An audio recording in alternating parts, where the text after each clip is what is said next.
historia activa, donde la historia cobra vida. Es hora de escuchar, aprender, conocer y saber lo que ocurrió años atrás. Iremos en busca de la verdad.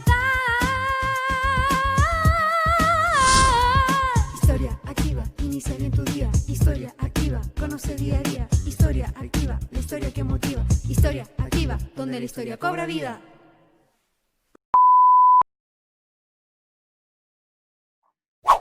Bien, nos encontramos hoy, miércoles 5 de agosto, en un nuevo programa, pero muy distinto a los demás porque es el número 10 de Activando la Historia de nuestro proyecto del Colegio Inglés Católico de La Serena, de Historia Activa.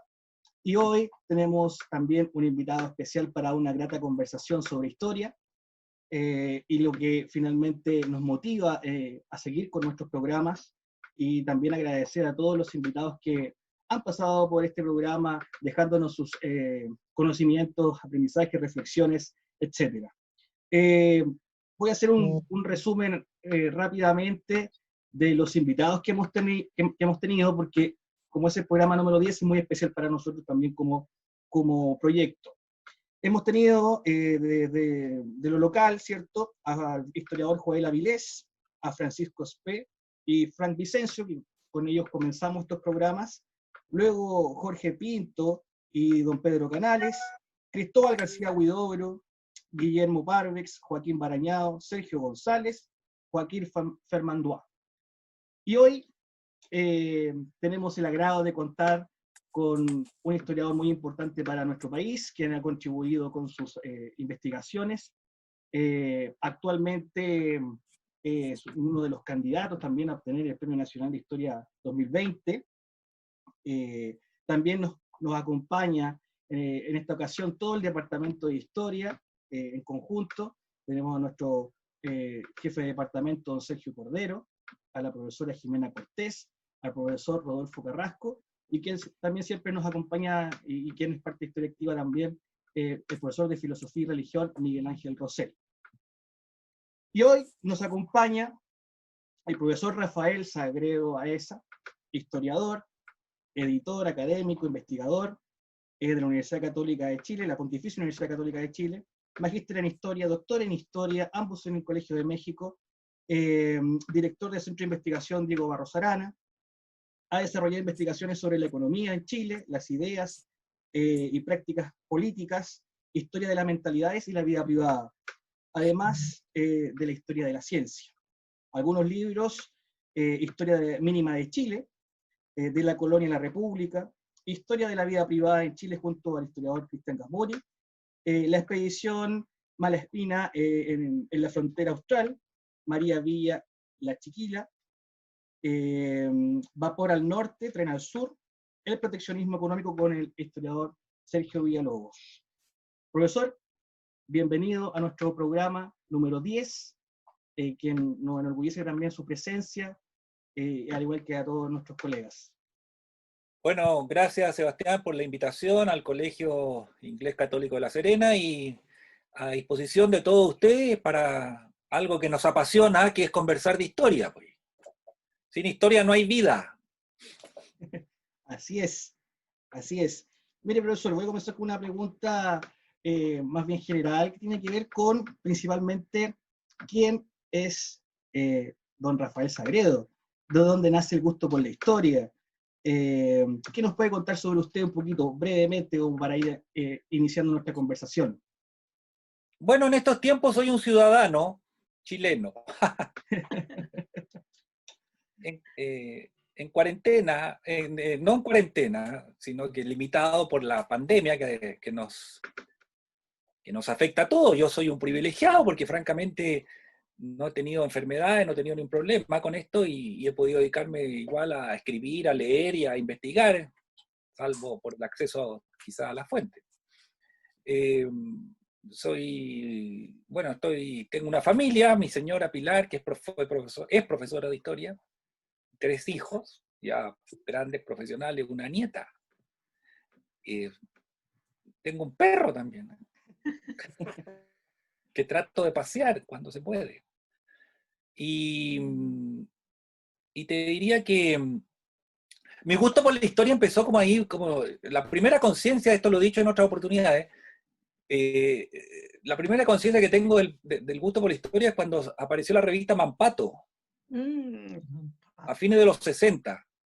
Y yo tenía 9 años o 10, no sé, y me acuerdo que nos peleábamos la revista con mis hermanos, somos 6 hermanos, pero al final me quedaba yo con la revista, y yo la recortaba y armaba archivos, carpetas, y bueno, por supuesto la leía entera. Además en el colegio tuve buenos profesores como Osvaldo Silva Galdame, el historiador de la Universidad de Chile. Y entonces, y mi papá que era abogado, bueno, era una persona en esa época, además la vida política era muy intensa, lleno de política la vida cotidiana, incluso de los niños como yo. Entonces siempre tuve interés por esas cosas. Y al momento de dar la prueba de aptitud me fue bien en la prueba de historia y quedé en historia, en pedagogía en la Universidad Católica. Y bueno, y tuve muy buenos profesores. En realidad tuve buenos compañeros, algunos amigos hasta el día de hoy. Y así se fue desarrollando, digamos, el gusto por la historia. Yo estudié la pedagogía y terminé la pedagogía. Soy profesor de historia. Hice clase en colegio muchos años y lo pasaba muy bien. Te voy a decir, fui jefe del departamento, fui profesor jefe. Fui el arquero del equipo de los profesores.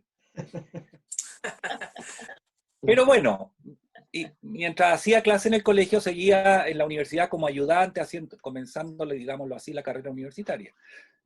Y mis profesores, particularmente Sergio Villalobos, mi maestro, fue el que me enseñó el gusto por la historia, la noción de que la historia más que una profesión es una forma de vida, el que me enseñó a que había que comprar libros, que había que leerlos. Yo fui ayudante de él casi 10 años, tanto en la cátedra universitaria que él tenía como en la historia del pueblo chileno, que estaba publicando a partir del año 80. Y bueno, y otros profesores como Cristian Gasmuri, como Julio Retamal, Gonzalo Izquierdo. En el instituto estaba Ricardo Krebs, estaba Mario Góngora, o sea, grandes figuras de la historiografía. Ayudantes como Sol Serrano, ¿cierto? Como Nicolás Cruz, como Matías Tagle, Joaquín Fermandua, otro profesor. O sea, toda gente que ha sido muy importante en la historiografía chilena. Y bueno, y ahí, al lado de Villalobos, sobre todo, yo me formé en Chile para comenzar mi carrera como historiador y publicando con él. Este libro, El proteccionismo en China en el siglo XIX, es con él. Y mis primeros artículos. Hasta que ahí me fui ya al doctorado en México, y ahí ya conocí a otra dimensión en términos de amplitud, porque en Chile yo tenía muy buenos profesores, en verdad, pero claro, tú sales al extranjero y tienes profesores de todas las nacionalidades, o de muchas nacionalidades, y tienes otros temas, tienes compañeros de toda América Latina, de Europa, de Estados Unidos, y México, que en sí mismo 110 millones de habitantes tenía México cuando yo llegué por allá. O sea, otra magnitud en términos de variedad, de heterogeneidad y diversidad que en Chile no había, entre otras cosas porque yo estudié en la época de la dictadura, entonces habré tenido muy buenos profesores, pero era un Chile en medio del miedo, con todo lo que eso significa. Y bueno, y ahí no es que terminara, ahí completé parte de mi formación como historiador, la cual, como todos sabemos, no se termina nunca. Uno está siempre estudiando, leyendo y aprendiendo. Y como digo también, y aprendiendo siempre, sobre todo de los estudiantes de pregrado, con sus preguntas, ¿cierto? Tan libres, tan espontáneas, y también de los estudiantes de posgrado, particularmente los del doctorado, que te exigen, te traen siempre las novedades en materia historiográfica, de tal manera que te puedo decir que tú me preguntaste quién soy yo. Bueno, soy una persona que ha tenido una vida privilegiada porque se ha dedicado a lo que le gusta, vive de lo que le gusta, y me ha hecho muy, bueno, feliz. Esa es la verdad. Esa es la verdad, y creo haber aprovechado la vida que me ha tocado. Como yo siempre le digo a mis estudiantes, hay que vivir la vida. No hay que esperar que la vida lo viva a uno, y llega uno después a una cierta edad y mira para atrás y no hizo nada de lo que quería hacer porque se le pasó en la vida. yo hasta el momento, afortunadamente, he podido hacer lo que quería hacer, que era dedicarme a la historia, a escribir, a investigar, a estudiar y sobre todo a enseñar. Me encanta enseñar. Creo que la historia tiene una función social en un país como Chile, muy importante, y afortunadamente me puedo dedicar a eso. Eso es lo que podría decir. Sí, yo creo que ese mismo interés que usted tuvo en un principio por la historia, es lo que nosotros estamos tratando de motivar también en el colegio con los chiquillos de básica. Nosotros tenemos un grupo desde quinto básico hasta segundo, tercero medio, quienes tratamos de ir motivándolos, incluyendo con estos programas también y con otras actividades que se realizan. Así que consideramos que el rol de la historia, no por solamente por ser profesores de historia, sino que porque consideramos que es un elemento central en los procesos sociales que finalmente van a ir transformando el mundo. La mejor motivación es el ejemplo, diría yo. Fíjate, no tanto el discurso como el ejemplo, la responsabilidad, el estudio, el ser respetado por los estudiantes por tu conocimiento. Y eso creo que es básico. Yo he tenido la satisfacción de haber tenido alumnos en el colegio que después entraron a estudiar historia en la universidad. O sea, fui profesor de ellos en el colegio y después fui profesor en la universidad. Y ahora son colegas. Extraordinario. No digo que fueran profesores de historia por mí, porque había otros buenos y muy buenos profesores también. Pero bueno, algo habremos contribuido. Totalmente, así es. Profesor, entrando en materia ya de su expertise, sus estudios, sus investigaciones, también voy a hacer una pregunta general que después la podemos ir ramificando en el transcurso de la conversación, que tiene que ver principalmente con la ciencia.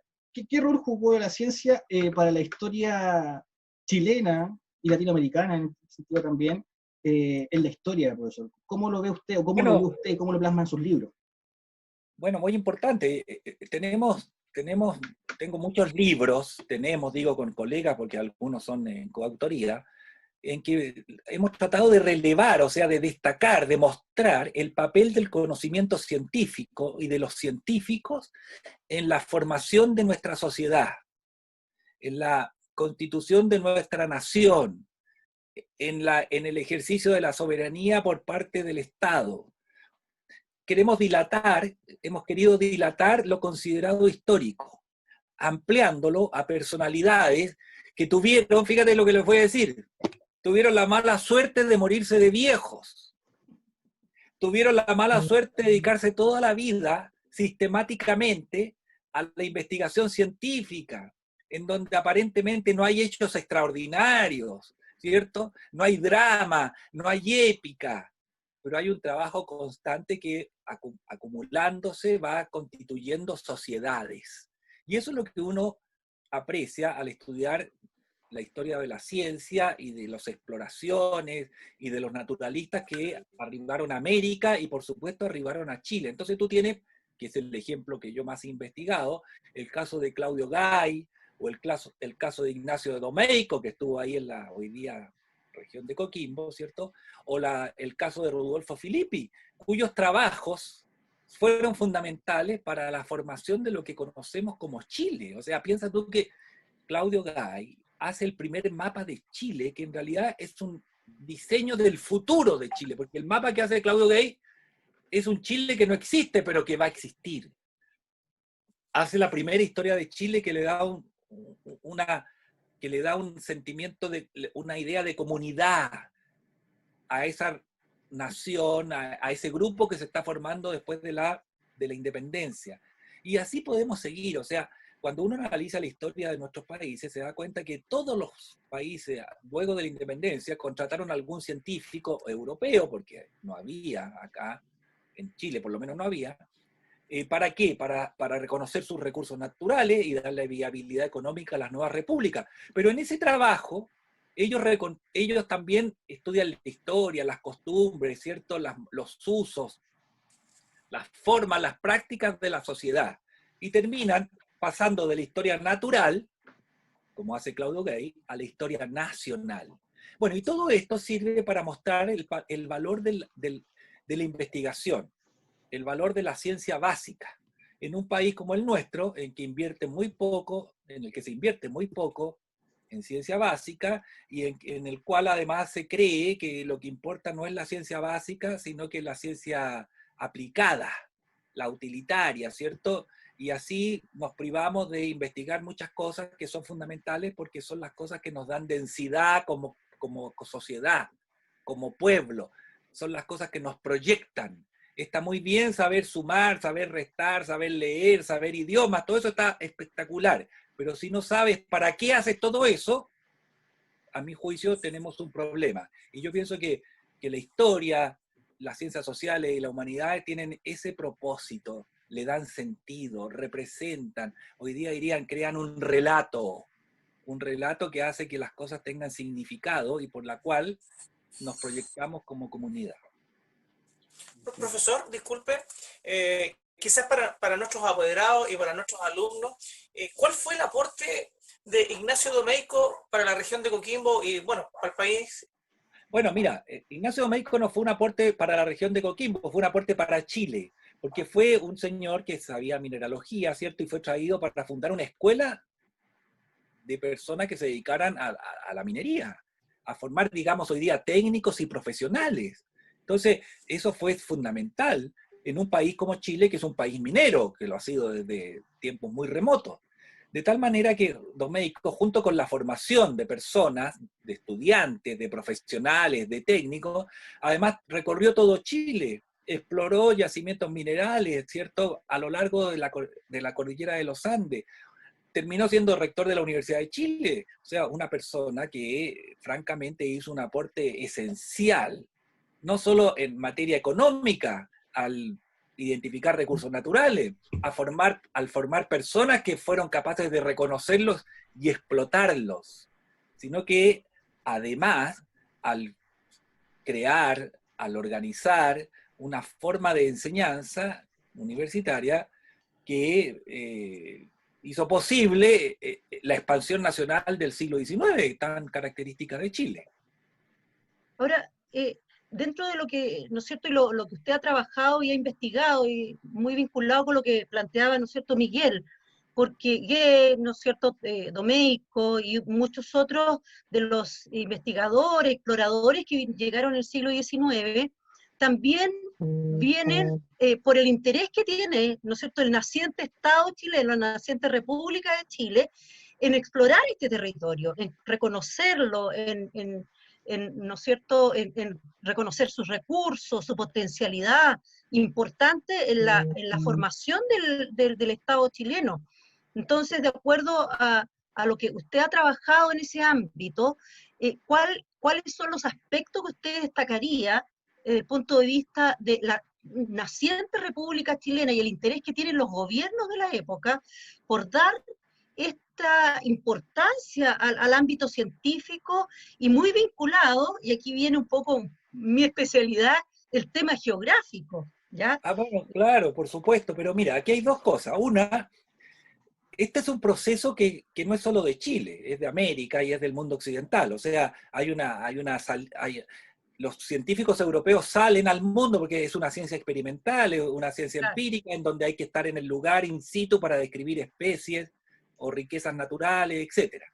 Entonces hay academias científicas, como la Academia de Ciencias de París, el Museo de Historia Natural, para qué decir los británicos, y etc. A los alemanes igual. Entonces por un lado está eso, y por otro lado están las nuevas repúblicas, que son herederas de una ciencia colonial, de una ciencia ilustrada. En el siglo XVIII América está cruzada por científicos españoles, europeos en general, y que una vez que se han constituido las nuevas repúblicas se dan cuenta que necesitan identificar sus recursos naturales para tener viabilidad económica, y para eso necesitan alguien que sepa identificarlo, y para eso hay un científico. Y entonces traen científicos de Europa. Nosotros traemos a Claudio Gué, los bolivianos contratan a D'Orbigny, los peruanos traen a Raimondi, y así podemos seguir a lo largo de toda América. Y el principal aporte de ellos es precisamente identificar recursos naturales. Por eso era tan importante que publicaran sus obras, porque sus obras, sus historias naturales, iban a ser leídas en Europa por los inversionistas. El conocimiento genera desarrollo, genera riqueza. La ciencia hace bien a los pueblos. sin perjuicio de que, como te decía, por hacer esta labor, recorrían, en nuestro caso, Chile, y al recorrer Chile se enteran de la historia, del folclore, de las costumbres, y terminan escribiendo historias nacionales, que sirven para dar cohesión a esa comunidad que ha nacido luego de la independencia, porque Chile no nace como nación, nace como Estado, nace como república, nace como una entidad política. Y es el Estado, a través de la educación, la ciencia, las guerras y muchas otras cosas, lo que va, y el arte, por supuesto, formando la nacionalidad.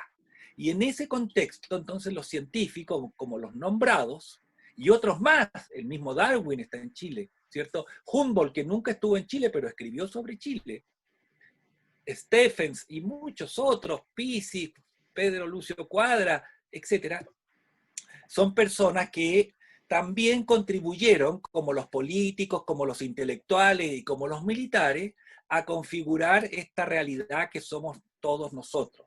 Entonces, al estudiar historia de la ciencia, uno además está promoviendo otros modelos de personas, ¿no? Otros modelos sociales. O sea, uno puede colaborar con la patria, con la comunidad, con la humanidad, desde el ámbito del conocimiento. Y además, para ser científico significa que es una persona curiosa, que trabaja sistemáticamente, rigurosa, o sea, puros valores que para la educación, a mi juicio, son fundamentales.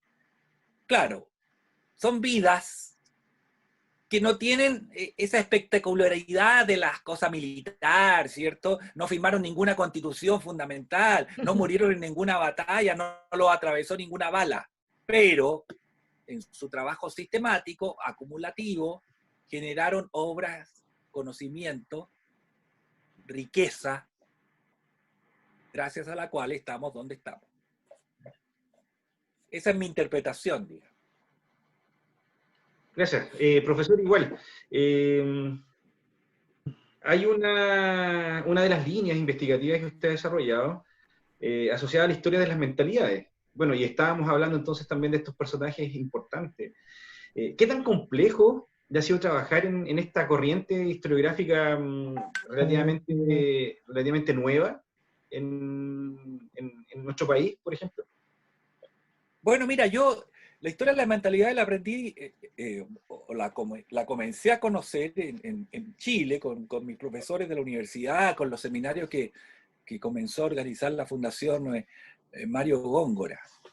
Y en México esto se hizo todavía más presente porque estaba Solange Alberó, una gran profesora francesa que trabajaba la historia de las mentalidades, y en un curso con ella había que entregar un trabajo, una monografía, como se hace en los cursos de doctorado, y ahí fue donde yo escribí este libro que mencionaba Sebastián, María Villa, alias La Chiquita, número 4002, un parásito social del porfiriato.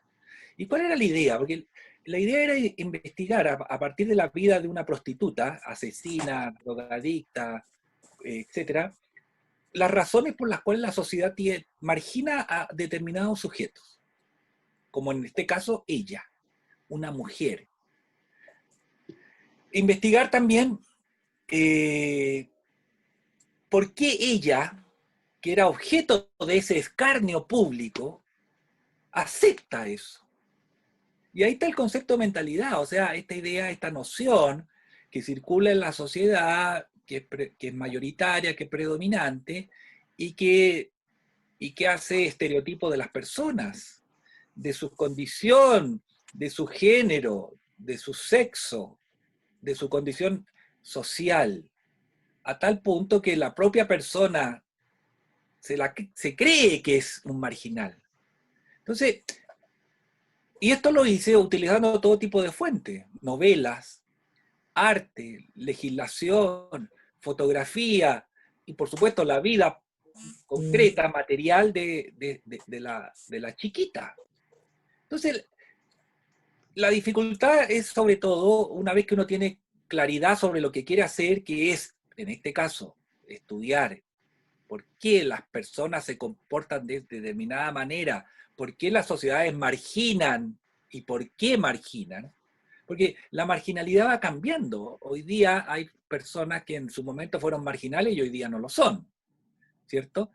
Esa es la historia estudia el cambio, sobre todo. Bueno, la dificultad está en plantearse el problema y en no desviarse, digámoslo así, o en ese momento del objetivo fundamental. Pero una vez que uno comprende, porque yo había leído a Michel Bobel y a los grandes historiadores, o algunos de los grandes historiadores franceses que nos daban ejemplos de cómo es eso, bueno, la dificultad es sencillamente ponerse a trabajar, encontrar las fuentes adecuadas, que yo tuve la fortuna, porque las busqué de encontrarlas. Pero uno puede estudiar las mentalidades a partir de eso o de otras cosas. Por ejemplo, los naturalistas, el mismo Claudio Gay o Darwin. Mira, Darwin escribe su diario del viaje de un naturalista alrededor del mundo. Y resulta que uno lee la parte chilena, o la parte que él describe cuando estuvo en Chile, que estuvo más de un año, y que viajó por tierra entre San Fernando aproximadamente, ¿cierto?, y Copiapó. Cruzó los Andes 2 veces, estuvo en Valdivia, estuvo en Concepción, o sea, estuvo en Santiago, en Valparaíso, por supuesto. O sea, tuvo oportunidad de conocer a la gente. Y se dio cuenta inmediatamente de algunas características propias de los chilenos, que algunos dirían está en la mentalidad del chileno. O sea, por ejemplo, esta idea de que mientras menos trabaje, mejor, pero mientras más gane, sin trabajarle un peso a nadie. O se dio cuenta de la tremenda desigualdad de los chilenos. O se dio cuenta de la ignorancia absoluta de la élite chilena. Cualquier parecido con la realidad actual es eso nada más. Mera coincidencia. Mira, entonces tú te das cuenta que eso que llamamos mentalidad son esos rasgos que están en la sociedad, que permanecen en el tiempo, que se modifican muy lentamente, que a veces son estructurales, que van cambiando, pero lento. O sea, este afán de los chilenos es como esta mentalidad minera del reventón, de la riqueza fácil, que se va como el agua entre las manos, ¿cierto?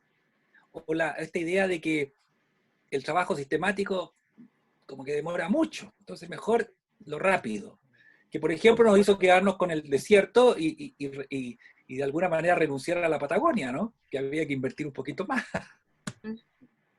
Don Rafael, mire, yo quería hacer una pregunta, pero creo que me la respondió recién. Mira, nadie puede desconocer el rol que tuvo Ignacio Domeyko en cuanto al desarrollo del conocimiento mineralógico, por así decirlo, pero me gustaría contrastarlo con la nula o poca inversión que se hizo en el ámbito minero acá en el norte chico en cuanto al desarrollo tecnológico. A pesar de que durante el siglo XIX hubieron grandes aportes desde esta perspectiva, el desarrollo tecnológico fue marginal, manteniéndose elementos de continuidad desde la época colonial, malacates de sangre, por ejemplo, hasta finales del siglo XIX. Claro, pero hubo inversión. Por ejemplo, Lambert introduce en la década de 1820 el horno de reverbero. Hornos Es una del gran inversión. reverbero, claro. Y después, Claro. y después cuando Urmeneta comienza a explotar el mineral de cobre Tamaya, ¿no? Creo que se llamaba. Sí, Tamaya, Tamaya. claro, a mediados del siglo, después de una búsqueda que no fue tan épica como dice Vicuña Maquena, pero que tuvo su esfuerzo, por supuesto. Fíjate, él introduce mejoras en la explotación minera, o sea, en el yacimiento propiamente tal. Por ejemplo, bombas para evitar la inundación. Técnicas de extracción.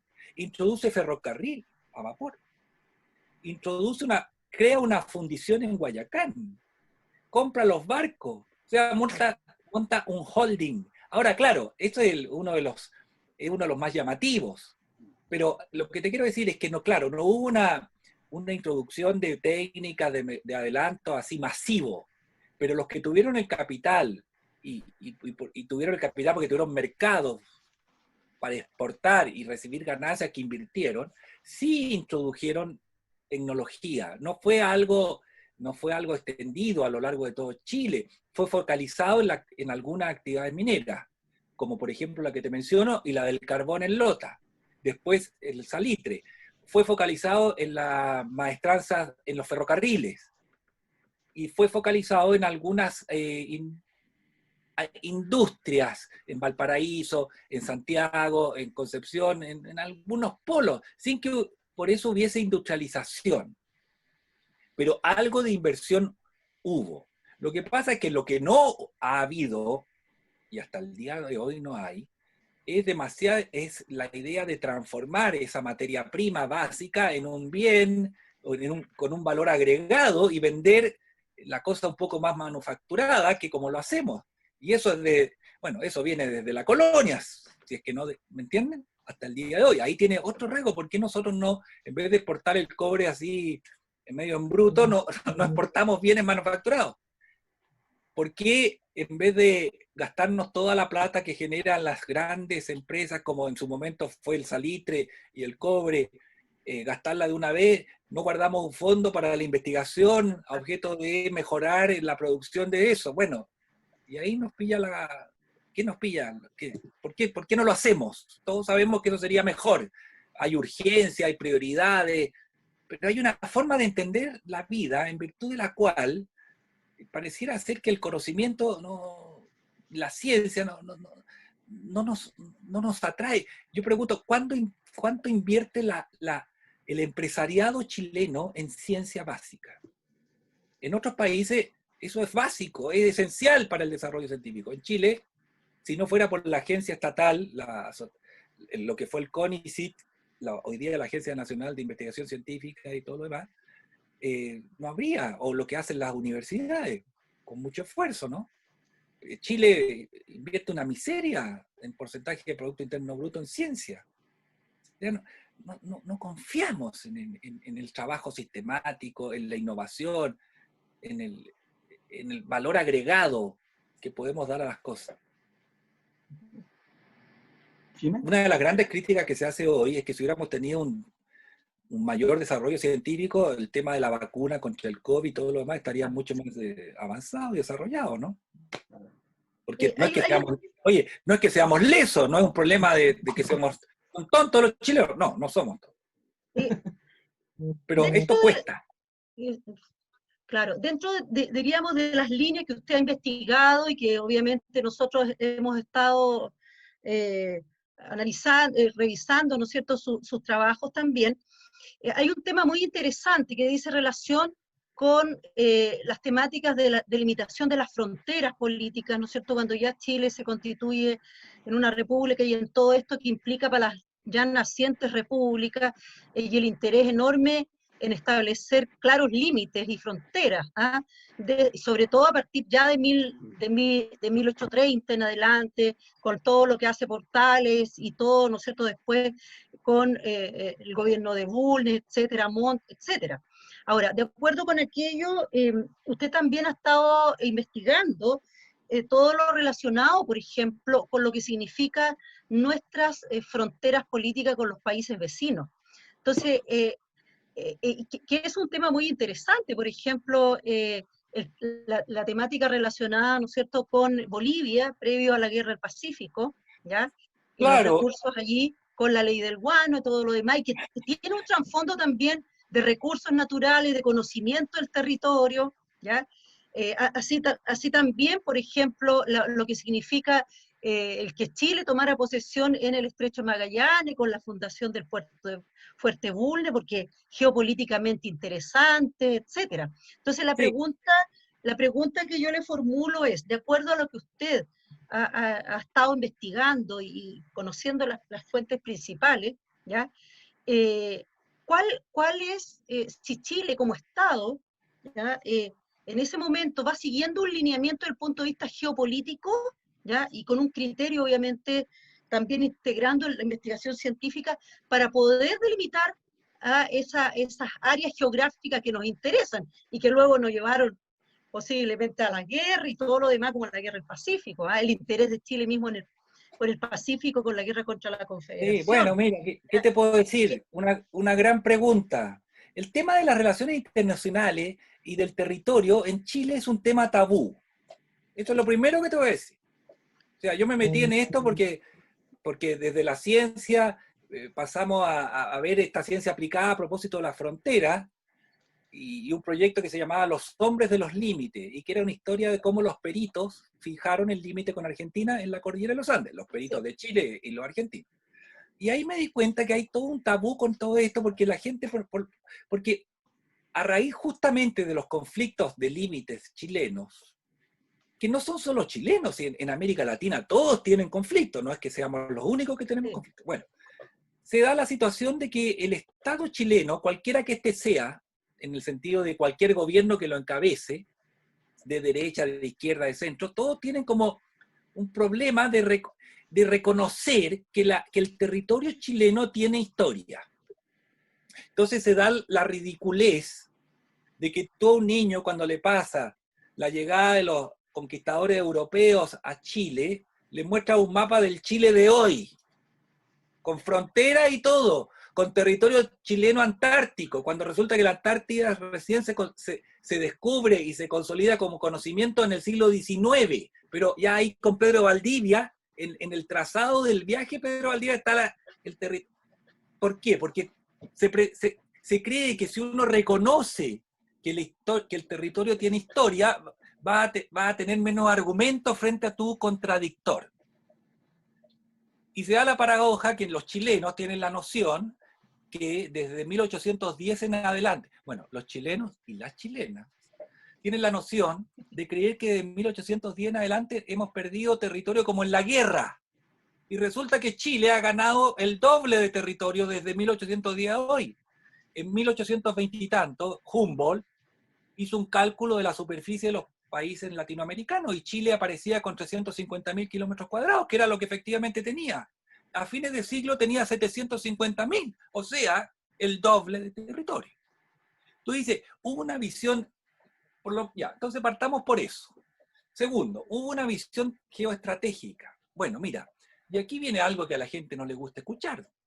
Chile jamás fue dueño de la Patagonia. Y quizás aspiró a la Patagonia cuando comenzó a discutir con Argentina a propósito del Estrecho de Magallanes. Las primeras constituciones chilenas, y en particular la de 1833, que es la que rige hasta 1925, y en la materia que voy a hablar, rigió, no hubo cambio, dice que el límite de Chile es la cordillera de los Andes. El despoblado de Atacama, el Cabo de Hornos, y el Pacífico, o sea, nosotros mismos, antes de 1833, pero en 1833 de todas maneras, pusimos como límite la cordillera de los Andes. Entonces, ¿de dónde salió que Chile era dueño de la Patagonia? Bueno, eso sale a propósito de la fundación del Fuerte Bulnes el año 43 y del reclamo argentino el año 47 en que se inicia la polémica. Y a Chile, y ahí viene lo que tú me preguntas, ¿cuál es su visión geoestratégica? Su visión geopolítica, estratégica, llamémosla como quiera, es quedarse con el Estrecho de Magallanes, a como dé lugar. Si para eso yo tengo que sostener que toda la Patagonia era chilena, lo sostengo como se sostuvo. Pero en realidad, lo que le importaba a los chilenos de esa época era el Estrecho de Magallanes. ¿Y por qué les importaba? Porque creían que controlando el Estrecho de Magallanes iban a controlar el comercio mundial, ¿no? Lo que es ridículo, porque ya en 1808, por dar un ejemplo conocido, Humboldt había escrito sobre los 8 posibles lugares para la construcción de un canal interoceánico que conectara el Atlántico con el Pacífico.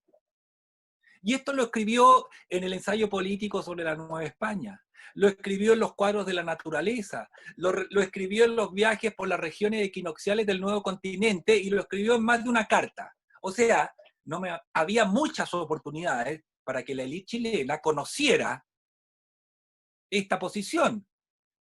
Pero entonces, o leen mal, hasta el día de hoy, o no leen, no sé qué será peor, hasta el día de hoy.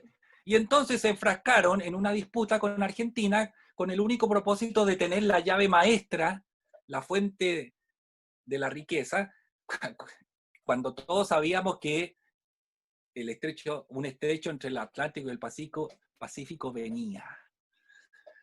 Lo otro es que científicos como Domeyko, para que tú veas, mira, esto es lo que investigué yo, científicos como Domeyko, como Filippi, como Gay, como Gillis y otros, Darwin, y qué decir, hace rato habían descubierto, hace rato significa en la década del 30, del 40, esto está escrito, está en los anales de la Universidad de Chile, que es la revista científica más importante de Chile en ese entonces, que las más altas cumbres en la cordillera de los Andes no coinciden con la división de las aguas. de las aguas. Pese a lo cual, el Tratado de 1881 entre Chile y Argentina dice que el límite correrá por la cordillera de los Andes, en las más altas cumbres que dividen las aguas. O sea, un límite que tiene en realidad 3 límites, y que hasta el día de hoy seguimos discutiendo, porque ustedes saben, en Campos de Hielo Sur, si uno va a ver a Google, aparece ahí un cuadradito que dice que está sometido todavía a discusión, porque es una cosa movible. Entonces, digamos, o un desprecio absoluto por el conocimiento científico, que se sabía, o una forma de ganar tiempo, porque claro, nosotros firmamos eso cuando estábamos en medio de la guerra con Perú y Bolivia. Ahí tienes otra decisión estratégica. Chile se orientó desde temprano hacia el norte, desde temprano en la vía republicana, no hacia la Patagonia. Porque la Patagonia está al otro lado de la cordillera, y ahí nosotros no teníamos cómo llegar, cómo acceder, no había la población, los recursos. En cambio, el norte se veía como la tierra de la riqueza más asequible, iba a decir más fácil, más asequible. Y Chile, desde temprano, partiendo por Claudio Gay, comenzó a mandar gente a explorar, más científicos, sin perjuicio de los espontáneos que llegaron, ¿cierto? Los cateadores y todo. Y tú ves en el anuario de la Universidad de Chile, ves publicado frecuentemente todo tipo de trabajos, descripciones, etcétera, de algo que, de la naturaleza del desierto. O sea, al desierto de Atacama, antes que el ejército chileno, llegó la ciencia, llegó el conocimiento, incluso el conocimiento vulgar, o sea, el espontáneo, el de las personas comunes y corrientes que se aventuraban en el desierto. Y gracias a eso, en Chile se tomó alguna conciencia del valor del desierto. Y cuando se tomó conciencia del valor del desierto, más otras razones, como por ejemplo la crítica situación económica de Chile a fines de la década del 70, Chile estaba quebrado. Se vio la salvación en apropiarse de la riqueza del salitre. Y esa es la guerra del Pacífico, es la guerra internacional por el salitre. Así como la guerra civil del 91 es la guerra nacional por el salitre.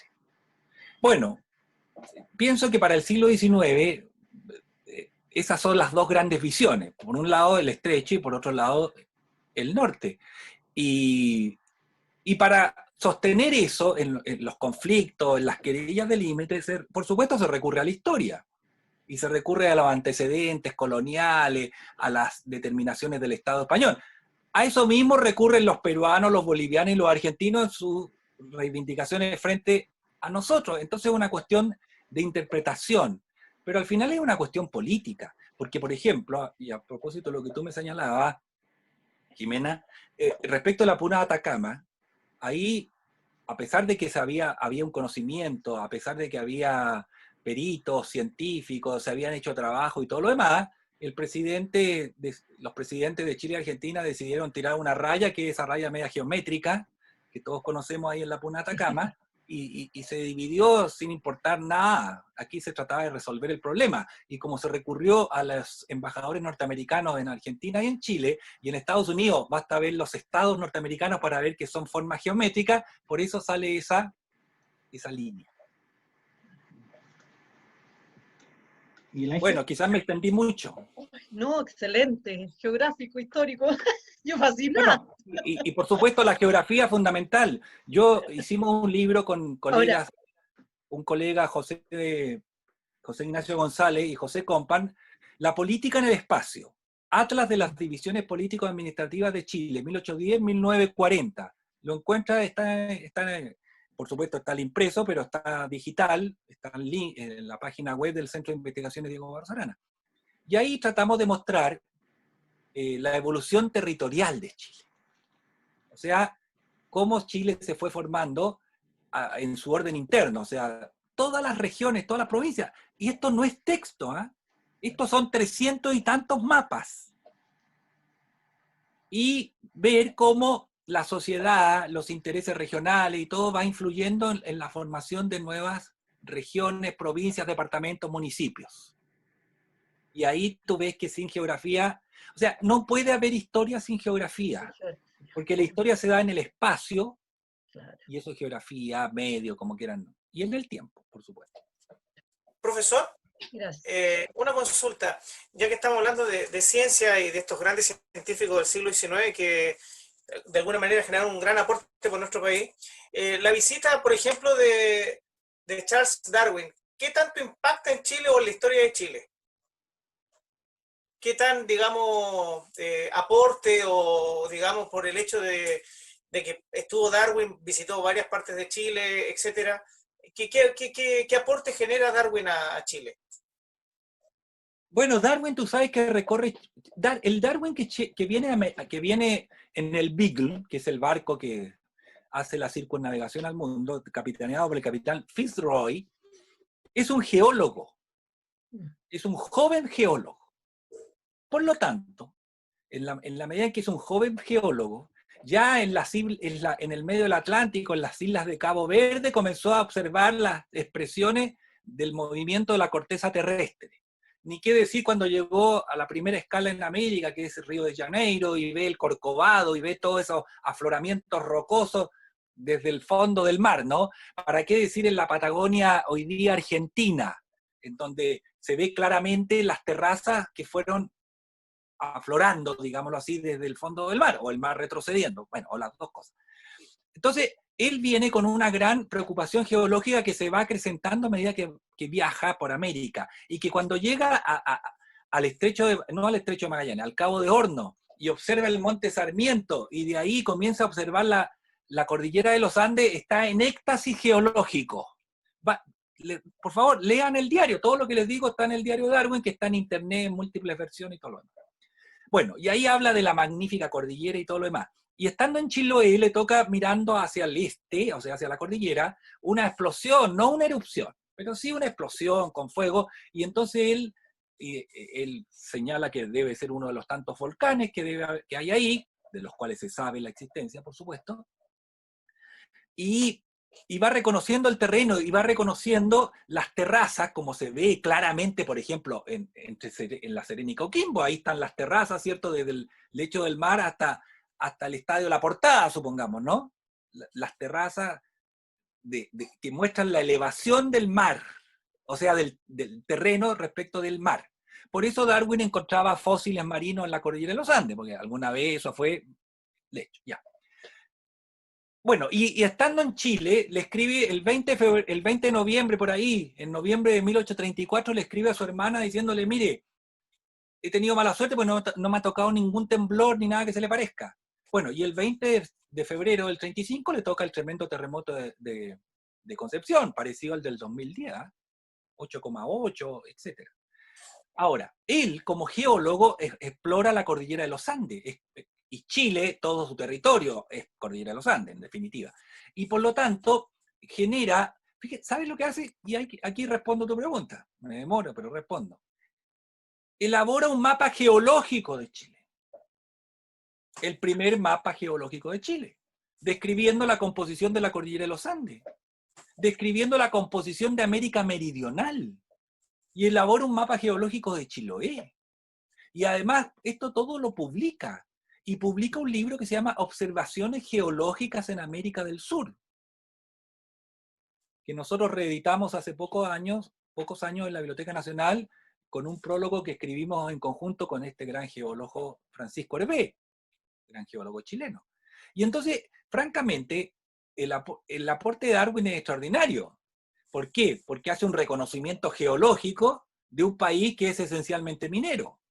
Ahora, lo que cabría saber es cuántos leyeron a Darwin, cuántos aprovecharon a Darwin. Ahí hay tema de investigación. Esto porque la pregunta que tú me hiciste es cómo aprovechó Chile a Darwin, porque si tú me hubieras preguntado cómo aprovechó Darwin lo que vio en América, ya ahí es otra respuesta. Claramente. Por supuesto no lo aprovechó, me imagino, en todas sus críticas a la sociedad chilena, la desigualdad, la violencia, pero particularmente quedó muy impactado por la desigualdad en Chile. Él tiene una frase tremenda, elocuente, digamos, dramática sobre la desigualdad en Chile. O frases que, por ejemplo, él dice lo siguiente, él compara al guaso chileno con el gaucho. Y dice, mire, el gaucho es un asesino. En cualquier momento pero lo compara con el Guaso y dice el Guaso es muy buena onda, qué sé yo, pero en Chile nadie hace nada porque sí, por buena persona, como sí lo hacen los gauchos. Lo hacen siempre esperando algo a cambio. O Bueno, sea, la cosas que crítica social es lapidaria. es lapidaria para todos. ¿Qué les Sí, puedo el decir? profesor. Sí, bueno, ahí haciendo una conexión y nos vamos un poco a ámbito como más social, por ejemplo. Hablábamos hace un momento, usted hablaba hace un momento atrás respecto a la élite chilena. De la elite. De la élite. Sí. Nuestra élite, que se conforma, esta élite oligárquica que se conforma a finales del siglo XIX. Y podríamos decir que es una élite monolítica y que esta misma élite tiene características similares el día de hoy. No, pues no tiene las mismas características. Por supuesto que no. Pero es una élite. A ver, piensa tú que un sujeto como Manuel Montt, presidente de Chile, ¿cierto? Presidente de la Corte Suprema, una gran personalidad, miembro integrante del élite, ¿no? Total. Pero Manuel Montt no nació en el medio de la élite. Fue aprovechado por la élite, formado, etc. Entonces la élite del siglo XIX, siendo de origen pseudo aristocrático, no es aristocrática, pero bueno, ya la llamamos así, después que se une con la burguesía, la plutocracia, la oligarquía, tenía algo de contacto con otros sectores sociales. O sea, una de las grandes críticas que se hace al Chile de hoy es la absoluta desconexión, francamente, de grandes sectores de la élite con la realidad nacional. O sea, y que se aprecia elocuentemente en la famosa declaración del ministro Magarich. No sabía que había tanta pobreza en Chile cuando independiente que eso fuera así o no, que no supiera o supiera. Quizás sabía, pero no podía decir sabíamos y no hemos hecho nada, ¿me entiendes? Hoy día hay una segregación que además se ve, es que mira, que la élite del siglo XIX o de gran parte o parte del siglo XX esté aislada, a mí me parece que es un hecho de la causa. Todas las comparaciones pueden ser artificiales. Que la élite chilena o parte de la élite chilena hoy día esté aislada es mucho más grave que ese otro aislamiento, entre otras cosas porque vivimos un mundo, como es este mundo del siglo XXI, de comunicaciones, en donde hay una mayor conciencia sobre el respecto a la dignidad de las otras personas, sobre la necesidad de promover los derechos humanos, de que las personas puedan vivir de una manera digna, ¿cierto? En donde el dolor te conmueve mucho más, en donde hay muchas más oportunidades de informarse. Entonces ahí tenemos nosotros una élite chilena que por muchos conceptos puede ser muy valorada, como lo hace gran parte de la historiografía chilena, que todos sabemos que más que historia de Chile ha generado historia de la élite chilena, que se pasa por historia de Chile. Eso es lo que está cambiando en los últimos 30 años. O sea, ya no nos creemos que la historia que tenemos como historia de Chile sea la historia de Chile, es la historia de la élite chilena, ya, hecha por la propia élite. Bueno, hoy día, en el Chile mucho más heterogéneo, diverso y todo lo demás, aparece todavía más censurable esta segregación absoluta. Y que la pandemia revela, es muy dañina, porque está demostrado, como lo está revelando la pandemia hoy día, no ayer, no esto queridos televidentes, no sé quién va a ver esto, no es historia, es lo que está pasando. Aquí no se salva nadie solo. Es inútil. Nadie solo. Así tenga todo el dinero del mundo, vívalo. No se salva solo. No, o nos salvamos todos o no se salva nadie. Pero hay algunos que realmente no se pueden escapar de lo que está pasando por sus condiciones de vida, por su miseria, por su marginalidad, por su desprotección. Y si ellos no se salvan, no nos vamos a salvar los que tenemos mejores condiciones de vida. Y entonces la pregunta es, ¿por qué tuvimos que vivir una pandemia como esta? No digo para darnos cuenta, porque todos sabemos que esto existe desde tiempos inmemoriales. Digamos, para hacer algo, si es que hacemos algo, para conmovernos, si es que nos conmovemos. Nunca, como ahora, se aprecia el peso, el drama de esta segregación y de esta desigualdad. Y eso que Chile es un país, es una sociedad que ha hecho evidentes progresos. O sea, el Chile de hoy con el Chile de hace 50 años es otra cosa. Por supuesto, no desconocemos eso. Pero así como tenemos que reconocer esos progresos, tenemos que reconocer también que la desigualdad no es cada vez menor, es cada vez mayor. La segregación es cada vez mayor.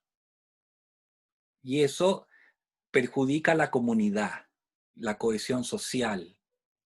Eso es lo que te muestra la historia. No solo la historia de Chile, la historia. Por eso, al principio, antes quizás que empezaran a grabar, decía que sin historia no hay vida, no se puede vivir, porque no hay futuro. Y para proyectarse al futuro, uno tiene que tener los antecedentes que te ofrece la historia, entre los cuales están estas cosas. Eso es lo que dice la historia mínima, para que no se sorprendan.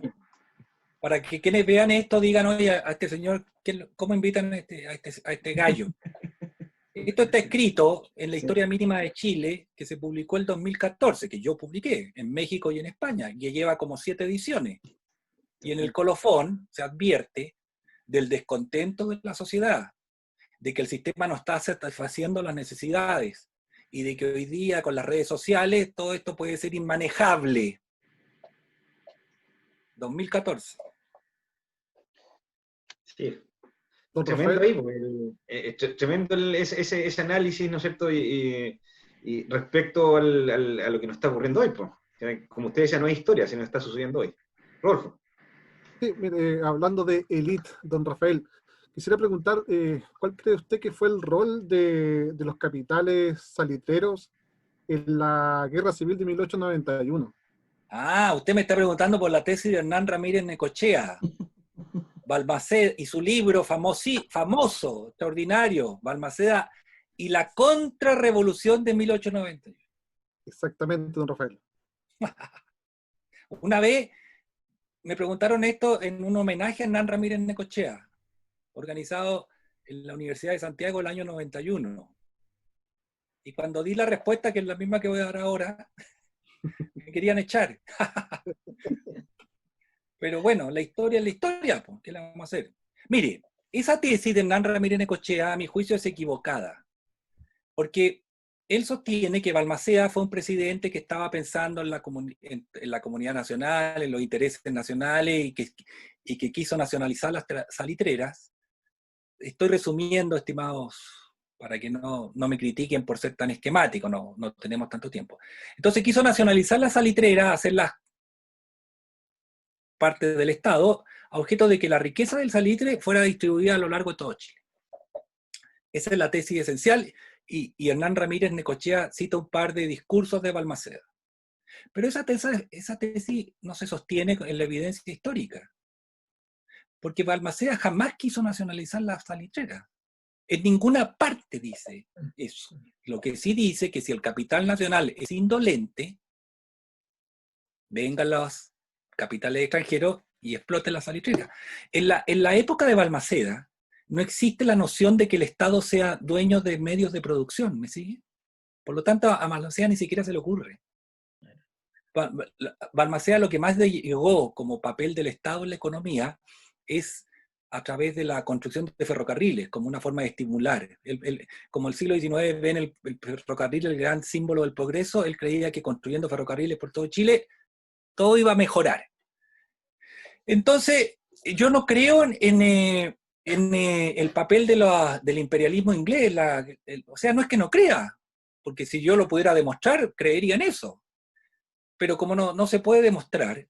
Ahora, dueños de la salitrera eran capitales ingleses, y eran capitales chilenos, capitales alemanes, peruanos, bolivianos.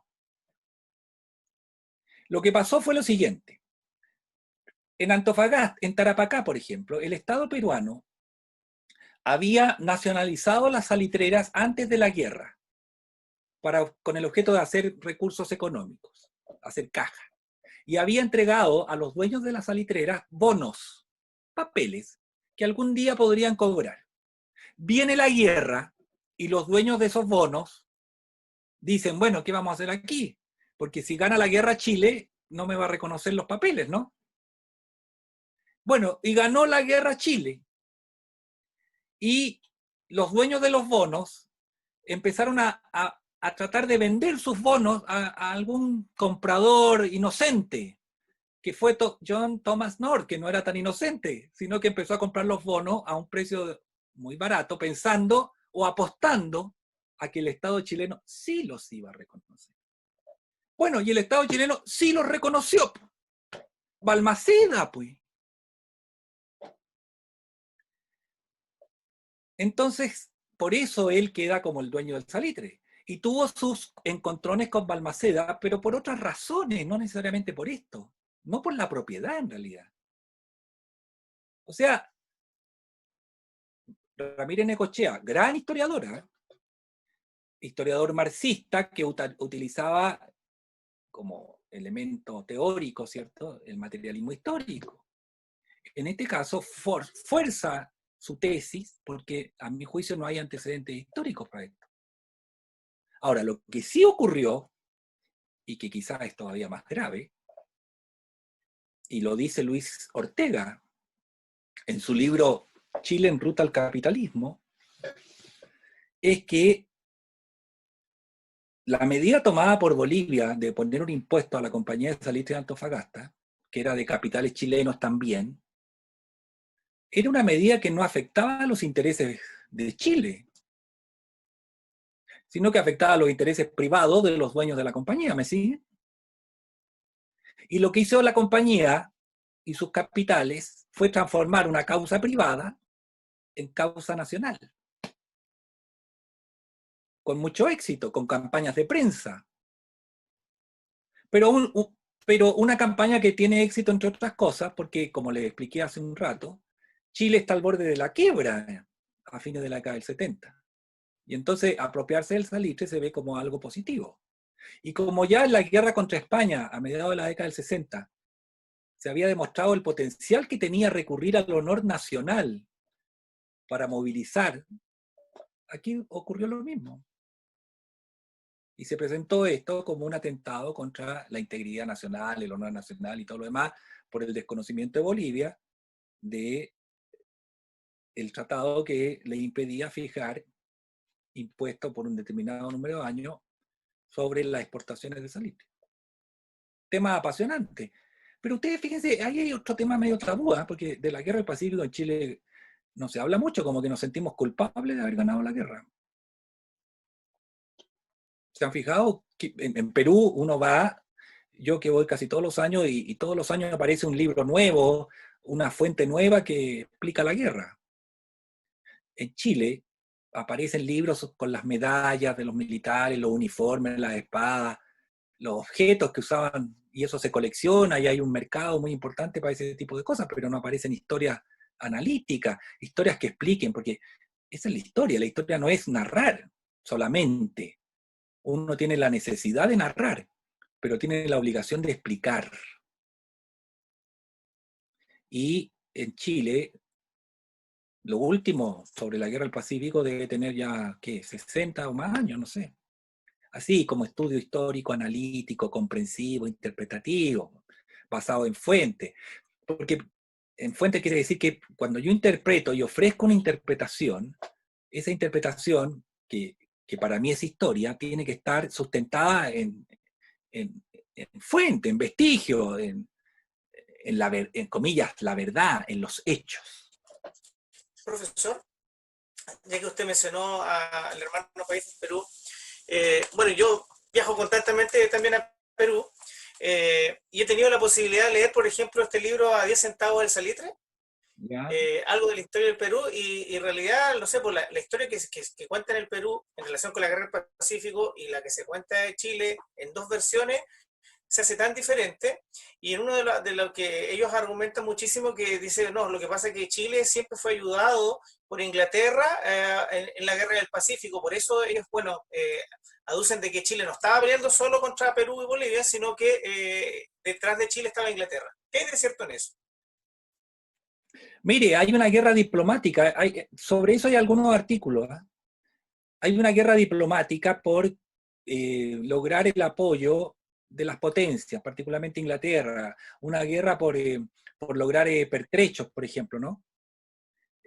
Por evitar que los pertrechos comprados por el otro lleguen al lugar para el cual estaban destinados. En eso hay apoyos, o no hay apoyos oficiales, por lo pronto, no, eso no existe. No hay apoyos oficiales. Así que esa es una visión. Ahora, usted comprenderá que la guerra del Pacífico, tanto en Chile, Perú, como en Bolivia, es bueno, más en Perú y en Bolivia que en Chile, en realidad, donde nadie tiene idea de la guerra del Pacífico. Si uno tuviera la facultad así increíble de borrar, mire lo que le voy a decir. Si nosotros borramos a Arturo Prat, nunca existió Arturo Prat. Yo le pregunto a ustedes que son profesores, ¿cuánto del conocimiento de la guerra del Pacífico desaparece de la mente de los chilenos? Entre el 90 y el 100%, ¿no? Ya. Bueno. En Perú, bueno, porque aquí la guerra del Pacífico, como les digo, no me parece que, salvo Prat, no sea un tema. En cambio allá sí. Y por supuesto se utiliza de dos maneras. Se utiliza para hacer historia y entender Perú, lo que está muy bien, y se utiliza con propósitos nacionalistas, chauvinistas, odiosos, como ocurre en Perú muchas veces. Pero ahí está el gran historiador de la República del Perú, Jorge Basadre. Y su obra, en 11 tomos, 20 tomos según la edición, La historia de la República en Perú. Y en donde él habla, por supuesto, del Perú del siglo XIX. Y habla de la Guerra del Pacífico. ¿Y sabes lo que dice? Dice que la Guerra del Pacífico para los peruanos fue una forma de expiación. La palabra expiación significa de pagar la culpa, ¿cierto? De pagarla dolorosamente. ¿Y por qué tenían que expiar? No espiar, expiar. Porque para el Basadre, la oligarquía peruana a lo largo del siglo XIX se había mandado una farra con el Perú. Una farra, ¿cierto?, de abusos, de corrupción, de malos gobiernos, de inestabilidad y todo lo demás. Y esa farra se materializa en la pérdida de la guerra. Por eso la guerra como expiación. Pero el mismo Basadre, en otros libros, Chile, Perú y Bolivia, uno sobre Tacna y otros más, utiliza también la guerra para insuflar ánimo. O sea, la utiliza hacia el futuro. Y entonces toma a Grau, toma a Cáceres, toma a los héroes peruanos y algunos de sus hechos dramáticos para infundir cierto orgullo al Perú. Entonces, cuando escribe esos libros, le está escribiendo a los ciudadanos que vienen, en el sentido de, miren, bueno, habrá sido la culminación de un siglo de farra, pero en la misma guerra, a pesar de la derrota, tenemos las bases para crear una comunidad, una nación, con un futuro, con orgullo y todo lo demás. ¿Me entienden, no? O sea, la guerra como expiación y la guerra como posibilidad. Ni siquiera Basadre dice que Chile haya sido ayudado por los británicos, ni mucho menos. De hecho, al final de la guerra, cuando se trata de acordar la paz, por ejemplo, Estados Unidos estaba en contra absolutamente de que Chile se quedara con territorio. Y Balmaceda, como canciller de Santa María, negocia todo eso, con los resultados que tenemos, o sea, se quedó con territorio. Gracias, profesor. ¿Jiménez? ¿Sergio? ¿Rodolfo? Sergio. Sí, hablando de farra, podríamos decir que Chile nos farreamos los recursos que nos que nos dejó el salitre desde el término de la guerra hasta la crisis del 29, profesor. No, mira, yo pienso que no. Tú sabes que durante mucho tiempo hubo esa idea de que Chile no ganaba no ganó nada con los recursos del salitre. Hasta que llegó Gonzalo Vial y demostró que en realidad Chile se quedaba con el 50% de la ganancia, y el otro 50% iba a gastos de operación, esencialmente, ¿no? Porque había impuestos. Y fue una época, de 1881 en adelante, sino de antes, de gran expansión del aparato público, de gran expansión de servicios públicos. Piensa tú que Balmaceda funda escuelas por todos lados, construye obras de ferrocarril, obras de ingeniería, la canalización aquí. Balmaceda distribuye la riqueza del salitre por todo Chile. Y eso va a continuar hasta la década del 20. Mario Mato, un historiador de la Universidad de Chile, tiene su tesis doctoral es sobre los salarios del proletariado, de los obreros en la época del parlamentarismo, y demuestra que en realidad contradice todo lo que se venía diciendo, que habían bajado, que aquí, que allá. Resulta que habían subido. Claro, lo que pasa es que era un sector de la población, no era toda la población. Quizás el gran cargo que uno puede hacer es que no se previó que algún día el salitre se podía acabar, ¿no? No se invirtió en investigación que pudiese reemplazarlo, como sí se hizo en Alemania, que inventa el salitre sintético, ¿no? Y hasta ahí no llegamos. Pero, ¿qué nos podría pasar con el cobre? Pero claro, ¿qué puede pasar con el cobre? Chile aprovechó la riqueza del salitre. El problema es que no se distribuyó bien, pues. Ese es el punto. Es decir, usted podría coincidir un poco con la expresión que suena fuerte del título del libro de Aníbal Pinto, que dice Chile, un caso de desarrollo económico frustrado. Sí, lo que pasa es que el caso de lo que dice Aníbal Pinto, Chile, un caso de desarrollo frustrado, un gran libro por lo demás, es más bien para una crítica al modelo de desarrollo chileno basado en las exportaciones. Y después basado en el desarrollo hacia adentro, o sea, la industrialización, a partir de la Corfo de 1939, por dar un ejemplo, ¿no? Y que se frustró también porque el Chile de los años 40, de los 50, el Chile de la inflación, de un desequilibrio absoluto de las cuentas fiscales, etc. Entonces, él dice, él en un diagnóstico realmente muy deplorable, pero real, dice, bueno, aquí hemos hecho mal las cosas, pero basta leer el libro para decir que la gran crítica que hace él, como también Jorge Ahumada, 2 o 3 años después, en su libro En vez de la miseria, es al tema de la desigualdad. O sea, es que, miren, en esta conversación eso ha salido 4 veces o 5 veces y podría salir, ese es el gran tema del asunto, porque en la medida en que no hay una adecuada distribución del ingreso, lo que pasa es que no hay un mercado interno con capacidad de consumo. Y si no hay mercado interno con capacidad de consumo, no puede haber industria nacional. Y así vamos, ¿me siguen? Se va explicando casi todo. El gran cambio del Chile post-dictadura es basar el desarrollo en las exportaciones. Y parece que da resultados, ¿cierto? Porque efectivamente Chile ha progresado, sobre todo desde el 90 en adelante.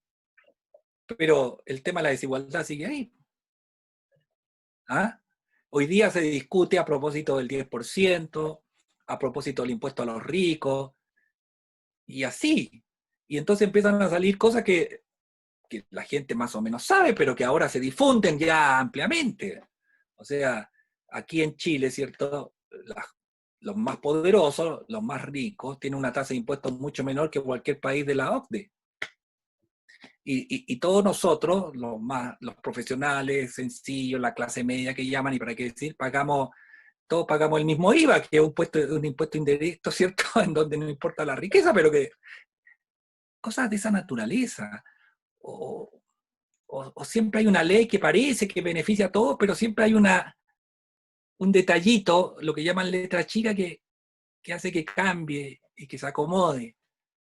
Y entonces, bueno, ¿y qué decir de esas grandes propiedades que están catalogadas como predio agrícola y no pagan ningún impuesto inmobiliario? Bueno, todo eso está dicho en el libro Historia Minera, que a propósito está en internet, ¿eh? Para que no crean que estamos aquí hablando así por hablar. Sergio, ¿alguna consulta? ¿No? ¿Rodolfo? ¿Todo bien? Como ustedes se dan cuenta, la historia, miren, la historia es crítica. Para ser historiador hay que tener preguntas.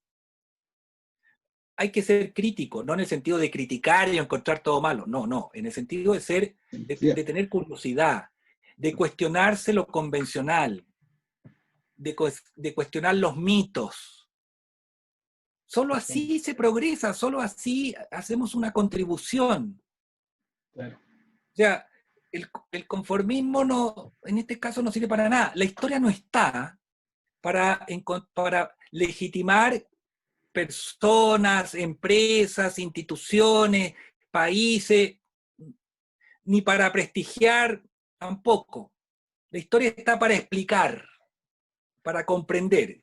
Si en medio de eso se prestigian, legitiman, ponderan, bien, pero les puedo garantizar que la mayoría de las veces no ocurre normalmente eso. En un Chile como el que vivimos, yo les pregunto, ¿cuántos realmente piensan que somos la copia feliz del Edén y el asilo contra la opresión? ¿Cuántos a lo largo de la historia de Chile han disfrutado de esas dos frases, digámoslo así? Realmente pocos.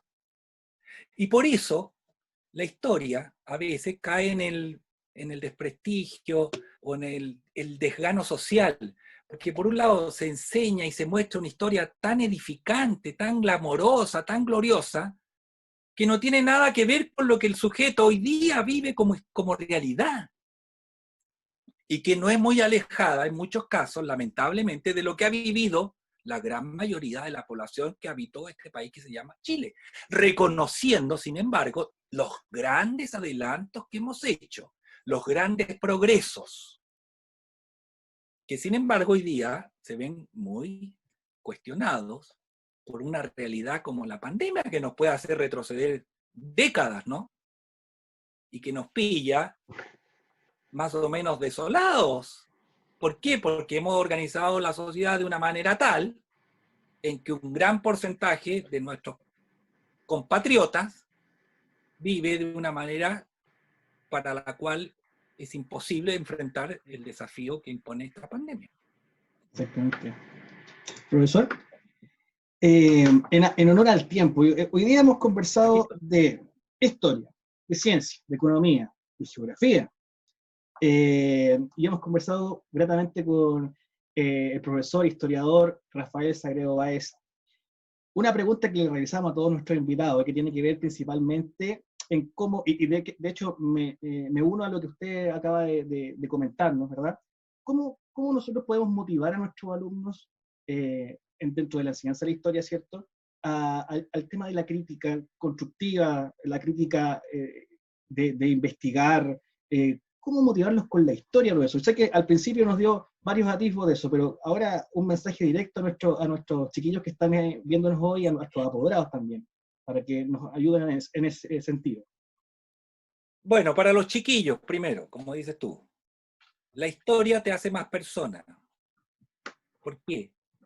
Porque te hace más libre. ¿Por qué? Porque te hace más independiente. ¿Por qué? Porque te hace más criterioso.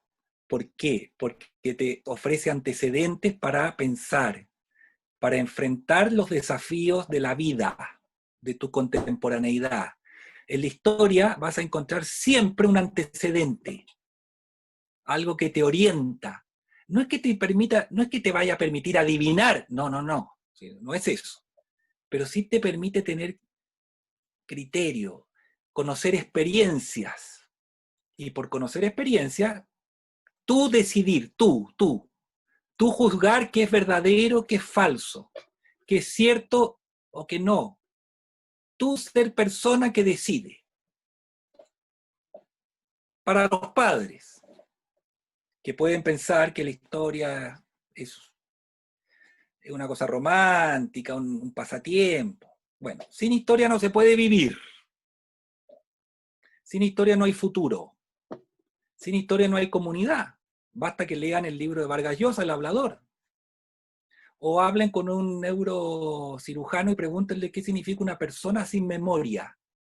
Una persona sin memoria, por un trauma, por un golpe, no es una persona sin pasado. Da lo mismo es una persona sin futuro, porque como no tiene pasado, no sabe quién es, y como no sabe quién es, no puede proyectarse. Y entonces eso llévenlo a la sociedad. Si no tenemos historia, no nos podemos proyectar. Sin perjuicio que la historia, estimados padres y apoderados, contribuye a acercar, porque como dije siempre hay un precedente. Entonces cuando alguien dice, primera vez, no existe esa primera vez. La historia te va a mostrar que siempre puede. Es que si cambiamos esto, se viene el mundo abajo. Mire, vea la historia, la hemos cambiado 10 veces y no se ha venido el mundo abajo. Y como hay precedentes y hay antecedentes, la historia contribuye a acercar las posiciones. Esas posiciones irreductibles, sí, no, bueno, malo, yo aquí, tú allá, a la luz de la historia, con antecedentes históricos, a la convivencia. Y entonces ustedes deberían desear que sus hijos sean más libres, sean más personas y tengan una convivencia adecuada, ¿cierto? Y para los profesores, mi consejo modesto, porque no me atrevo a... todos somos colegas aquí, pero mi experiencia es que, miren, yo voy desde el presente hacia atrás. Los historiadores utilizamos el pasado, pero los historiadores utilizamos el pasado para pensar en el futuro, en realidad. O para pensar en el tiempo que nos toca vivir, para responder a los desafíos, insisto en eso. O sea, mi historia es a propósito de lo que yo vivo como ciudadano, como hombre de este mundo. Y mi materia prima es el pasado, lo que llaman historia. Y eso mismo hago con mis estudiantes. Yo les planteo, cuando les hablo de la desigualdad en Chile, parto por plantear el Chile de hoy. Y voy atrás a explicarlo. Y siempre, aunque esté hablando de los egipcios, termino hablando del mundo de hoy y del Chile de hoy. Es inútil en el sentido de que la reflexión te lleva a plantearlo como una experiencia para vivir hoy. Para eso sirve la historia. Por lo tanto, no hay que quedarse por allá en los siglos. Hay que tomar eso y traerlo para acá, explicándolo. No es un tema de comparar, no, de explicar por qué llegamos a ser lo que somos. Entonces, ustedes tienen esto, historia activa, y cuando yo leí eso, ¿saben? Me acordé que el año 1990, publicamos unos manuales escolares con Nicolás Cruz, un querido colega, en la editorial Santillana. ¿Y saben cómo le pusimos? Historia y Geografía Hoy. Y en esos manuales, cada capítulo, cada unidad comenzaba con una reflexión del Chile de entonces, o del mundo de entonces, o de la geografía. Y a partir de eso, en el fondo, una pregunta que se iba a explicar por pasar el contenido. Eso es lo que yo recomiendo. Entonces, sí, los chiquillos van a darse cuenta de que aprender historia es tan útil como cualquier otra cosa, y que es tan actual y tan importante para vivir, que es lo que tenemos que hacer. Bueno, y siempre con la idea de que la historia no es un fin en sí mismo. ¿Me entienden? O sea, la historia es un instrumento, como es la filosofía, las matemáticas, el castellano, todas las asignaturas. ¿Para qué? Para formar las personas. Pero si alguien cree que por saber historia, y solo saber historia, y ser una enciclopedia de la historia va a mejorar algo, yo creo que no. Lo que importa es saber por qué sabemos y utilizarlo. Muchas gracias, profesor, por sus palabras y estímulo a los alumnos, a los apoderados y a nosotros como profesores, ¿verdad? Bien, profesor, llegamos así al término de nuestro programa, en honor al tiempo, considerando también la disponibilidad y su buena voluntad para participar con nosotros como Historia Activa en nuestro capítulo 10. Agradecer su presencia principalmente. Bueno, contarles nuevamente al público que ya nos estamos despidiendo, ¿verdad? Que posiblemente dentro del 24, 25, si no me equivoco, podremos saber también si el profesor va a obtener merecidamente el Premio Nacional de Historia 2020. Así que le vamos a dar todas las vibras ahí para que eso ocurra, ¿cierto? Me imagino que entre todos Muchas los gracias. se conocen todos. Que le vaya muy bien. Sí, Gracias, pues bueno, felicitarlos por la iniciativa. Nuestras mayores vibras para que le vaya muy bien. Bueno, Sergio, para despedir también. Muchas gracias. Sí, bueno, agradecer la disposición que ha tenido para estar con nosotros y tener la posibilidad de tener un historiador de renombre que pueda entonces traspasar sus conocimientos, sus vivencias a nuestros alumnos, a nuestros apoderados y por supuesto a nosotros como profesores. Y también dejarle extendida la invitación, que cuando se levante esta pandemia, ojalá poder claro, por ahí tenerlo. estaremos en el norte De chico. todas maneras. Sí. Así que muchas Encantado. gracias por todo. Y muchas Gracias a gracias. ustedes. Gracias por Enriquecedor la total. pregunta. Muy Y amable. mucha suerte. Muchas gracias, don Rafael. Muchas gracias. Igualmente. Bien. Hasta la próxima. Esté bien. Así esté despedimos nuestro bien, programa gracias. entonces, Historia Activa, capítulo número 10 de Activando la Historia. No olvidar suscribirse al canal y seguir en las redes sociales de nuestro querido Colegio Inglés Católico de La Serena, suscribirse aquí en nuestro canal de YouTube. Así que lo dejamos invitado para la próxima semana, tendremos un nuevo invitado, así que todos los miércoles a las 7 de la tarde conectarse con el canal de Historia Activa del Colegio Inglés Católico de La Serena. Hasta pronto. Adiós. Hasta luego, profesor, que le vaya muy bien. Muchas gracias.